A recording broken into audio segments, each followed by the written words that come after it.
Sikuwa na jinsi zaidi ya kulea mtoto ambaye baba yake simjui. Masomo pia hayakusimama kunisubiri mimi. Siku zote dunia inapotuelemea mabegani, familia ni kimbilio letu, na mimi sikusita kuambia wazazi ukweli. Sikuwa na jinsi. Wazazi wangu waliumia na kukasirika, lakini mtoto atabaki kuwa mtoto.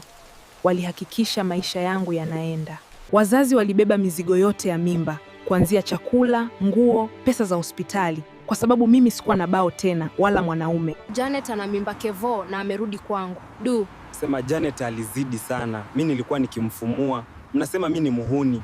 Wanafunzi wenzangu walinunua baadhi ya vitu vya mtoto na kuja kuniona hospitali kwa umoja. Nilifarijika sana. Hatimaye wakati ukafika, nilihisi nakiona kifo. Haikuwa rahisi, lakini Mungu ni mwema. Nikajifungua mtoto wangu salama. Nilianza harakati za kumlea mtoto. Sikuwa hata na pesa za mafuta tena kwa sababu gharama zilikuwa zimeongezeka. Kulipia master alionipangishia Mwarabu sikuweza tena.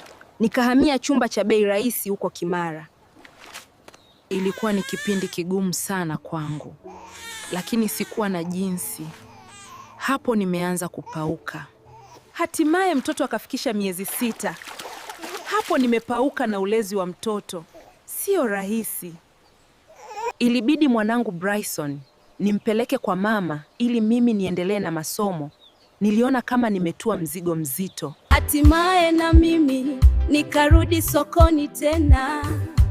Nilikuwa nina furaha sana. Baada ya kurudi sokoni, nilianza tuchumbiana kwenye tovuti ya Tinder. Nilikuwa nikiongea na mzee mmoja wa kizungu, tulienda kula chakula cha jioni pamoja.